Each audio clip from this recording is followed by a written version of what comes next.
En el siguiente capítulo, sobre la historia del cálculo del parentesco, vamos a hablar de Wright y su estimador de parentesco basado en la correlación genética. Wright utiliza una técnica que él mismo inventó llamada coeficientes de sendero. Es una técnica que no es tan inmediata como los casos anteriores y por eso voy a hacer previamente un vídeo explicando los coeficientes de sendero según Wright. Antes de eso, me gustaría hacer una reflexión sobre el tipo de cálculo que estamos haciendo y es sobre su exactitud.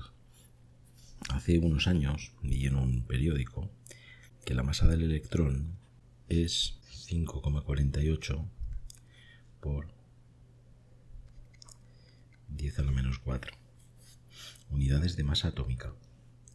Las unidades de masa atómica son la 12ª parte del peso de un átomo de carbono. Cuando un físico, que es una ciencia bastante exacta, da un resultado como este, realmente lo que está haciendo es una aproximación. En este caso, la aproximación, según decía el periódico, era de 4 unidades en 100.000 millones, me parece, una cosa así. Y eso da unos 8 o 10 decimales de precisión. Por otro lado, el parentesco entre Julio y Mencha. Julio y Mencha son dos indios de la tribu de los Jicaques en Honduras, que tienen una genealogía bastante compacta, bastante compleja. El parentesco es 0,367 y este es un resultado exacto. La diferencia entre la masa del electrón o el parentesco de Julio y Mencha es que si desplegamos el número completo, vemos que esta de aquí es 0,00548579909067. Los físicos han llegado a obtener este valor, pero no saben cuáles son los decimales que siguen. Y ni siquiera podemos afirmar que este número sea indefinido, porque realmente no sabemos cuál es la relación que hay entre la masa del electrón y la masa de un átomo de carbono. Mientras que este de aquí, el parentesco entre Julio y Mencha, no es una aproximación, es un redondeo. El valor completo es 0,3671875 y aquí acaba, ya no hay más. Este valor realmente es expresado en forma de quebrado, es 47 partido por 128. Normalmente estos parentescos, los parentescos que podemos calcular, siempre tienen en el denominador una potencia del 2 y un quebrado de este tipo pues no es periódico, siempre termina en un determinado valor y podemos calcularlo de una forma completamente exacta. Por si algún físico pudiera sentirse ofendido por lo que acabo de decir, le voy a contar un chiste que me contó mi profesor de carpintería. Cuando un ingeniero industrial ensambla dos piezas, siempre deja una holgura de unas micras, de 5 micras, 10 micras. En cambio, cuando un carpintero hace la misma operación, dice que el ensamble entra justo. Por eso, la carpintería es una ciencia muchísimo más exacta que la ingeniería industrial. Y eso es lógico porque en las ciencias experimentales normalmente usan variables continuas y uno suele encontrarse distribuciones normales o curvas logísticas, puede encontrarse decaimientos exponenciales y todas estas funciones dan valores con digamos infinitos decimales. En cambio, la genética mendeliana da distribuciones de este tipo, da distribuciones discretas. Por ejemplo, esto sería las proporciones de una F2 que todos conocéis.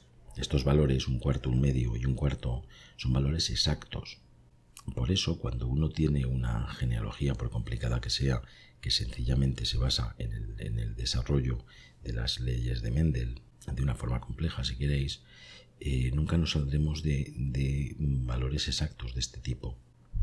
Por eso los los genetistas de finales del siglo XIX y de principios del siglo XX sabían que la cuestión fundamental es realizar los cálculos, no hacer estimaciones.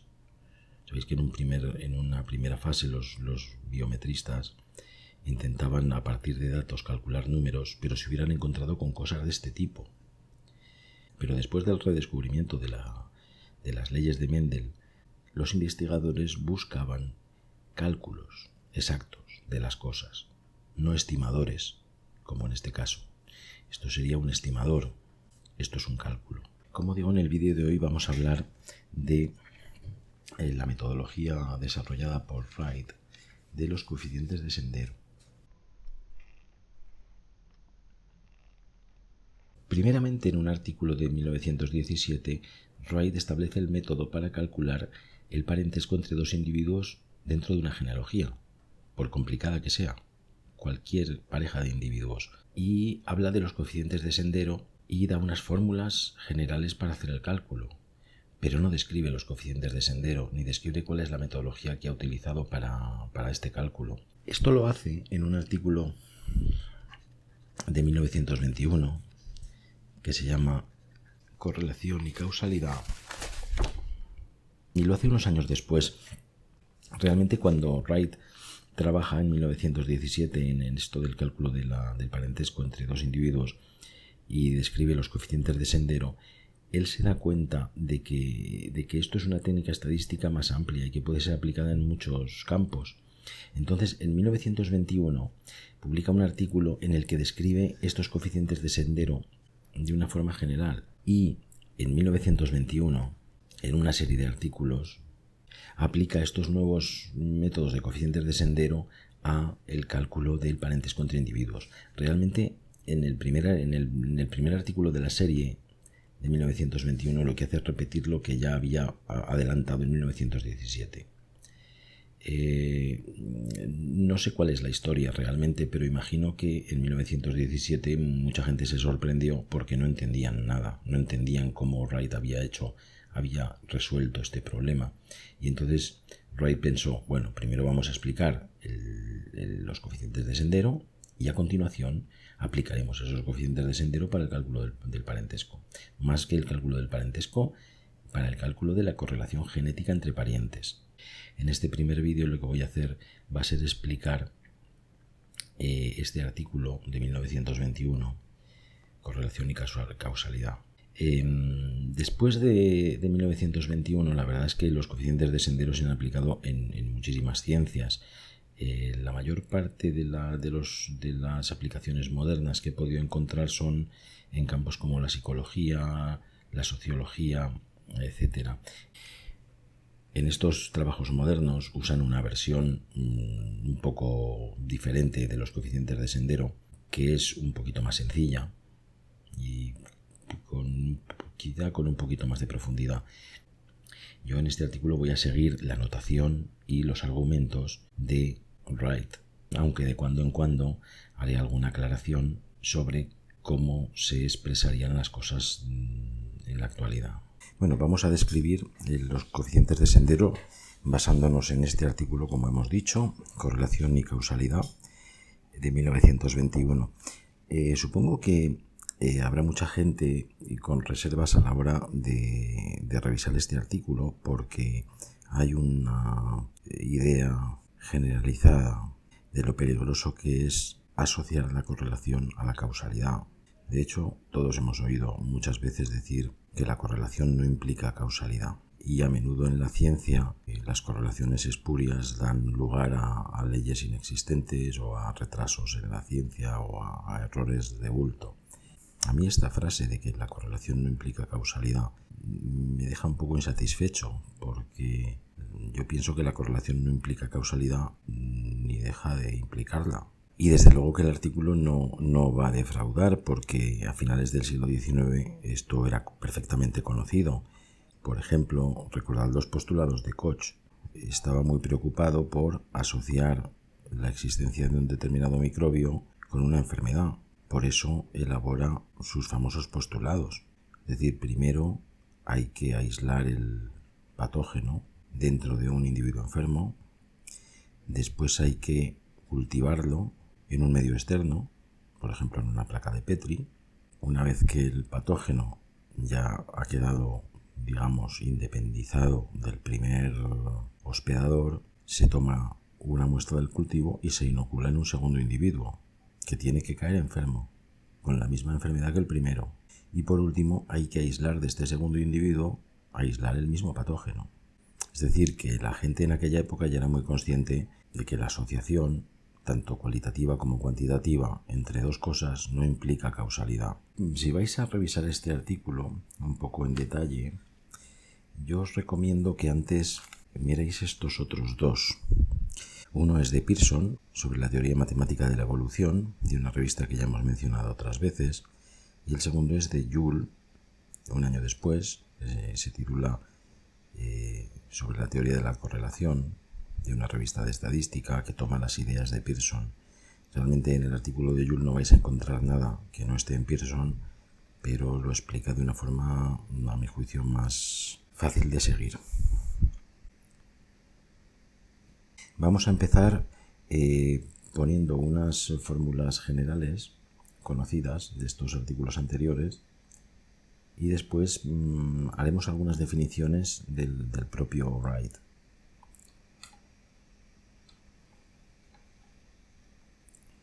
Bien, recordad lo que es la regresión. La regresión es la covarianza entre x y partido por la varianza de x. Es verdad que en este tiempo no usaban el término covarianza ni varianza. Para varianza usaban la desviación típica al cuadrado y para la covarianza usaban el producto de las desviaciones típicas por la correlación, que es lo mismo. ¿Vale? Luego el coeficiente de correlación es muy parecido, es la covarianza de x con y partido por la desviación típica de x, la desviación típica de y. También Wright va a utilizar la varianza condicionada. Y la varianza condicionada él la expresa de esta manera. Esto significa la varianza de x cuando, o sea, la desviación típica de x cuando y está fijo. Hoy lo representamos de otra manera. Lo representamos barra y.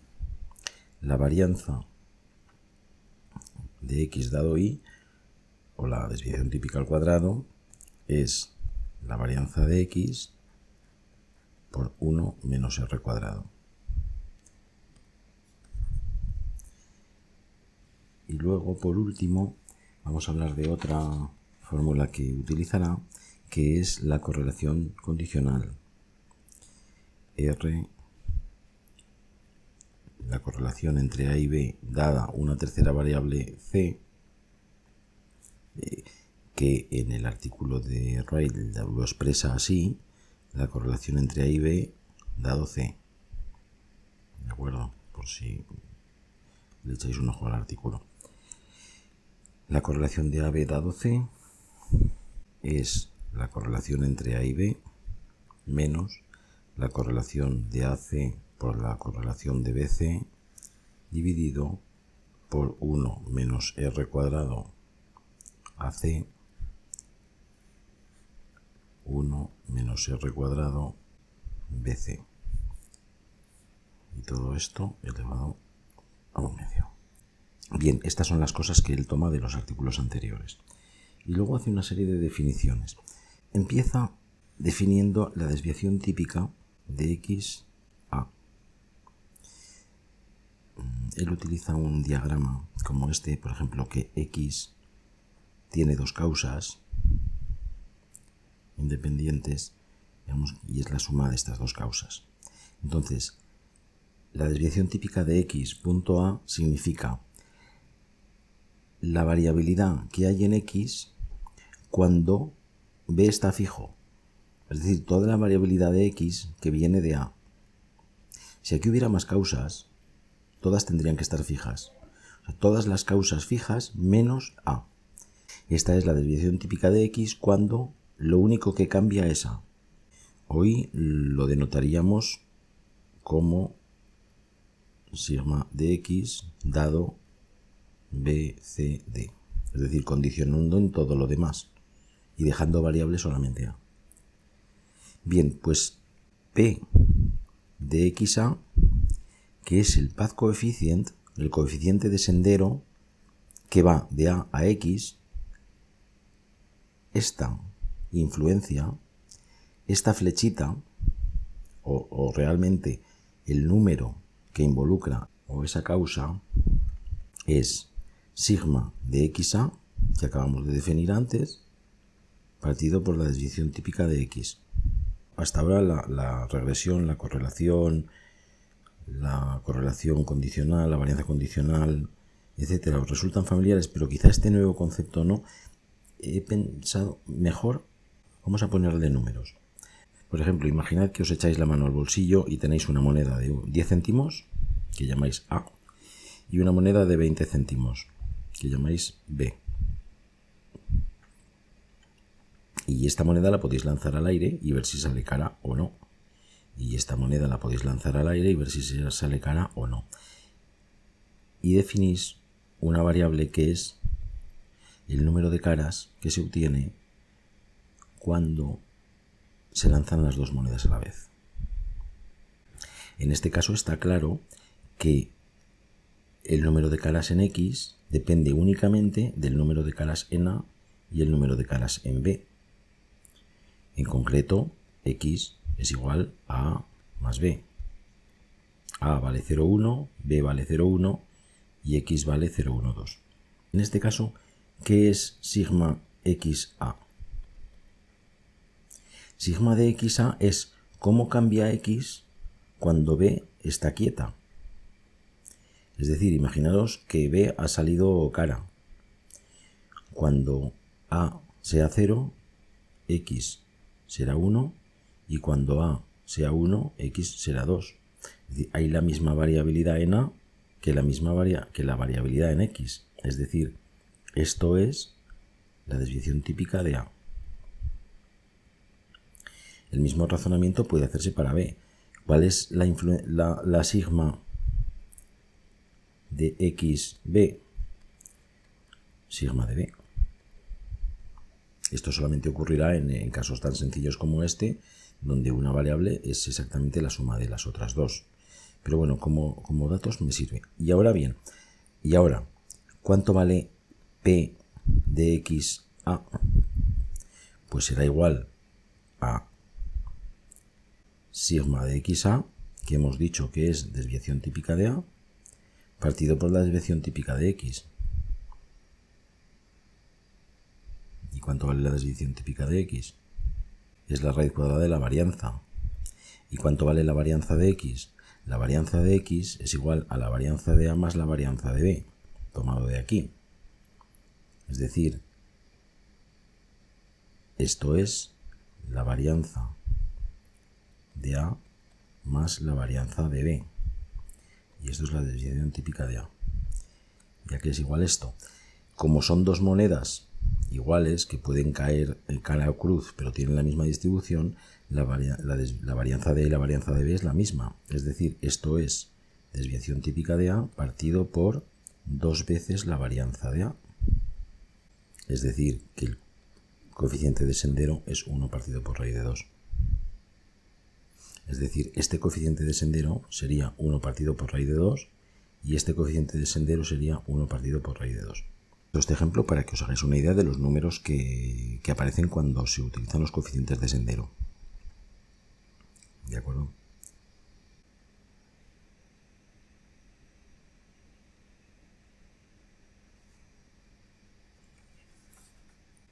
Bueno, Wright hace una definición más, que es dxa, d por coeficiente de determinación, que es p de xa al cuadrado. Si se conocen todas las causas de x y esas causas son independientes, el sumatorio de dx y, sumatorio para y, esto es igual a 1. En este caso ocurre, fijaros, el sumatorio o sea, D sería un medio en este caso, y en este caso D sería un medio, el cuadrado de 1 partido por raíz de 2. Luego el sumatorio de dx punto y es un medio más un medio, que es 1. D actualmente se conoce como el coeficiente de determinación y es R cuadrado. Imaginar el caso anterior donde tenéis que x es igual a A más B.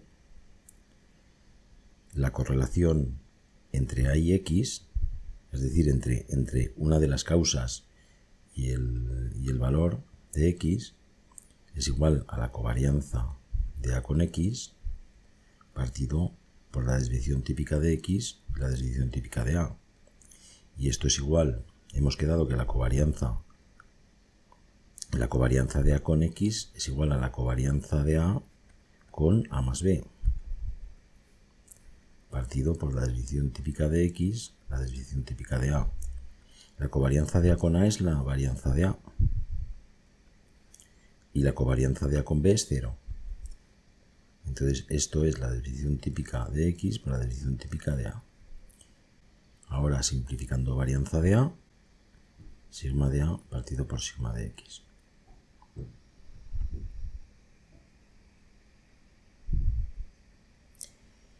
R cuadrado será sigma de A partido por sigma de X elevado al cuadrado, que es igual a la varianza de A partido por la varianza de X.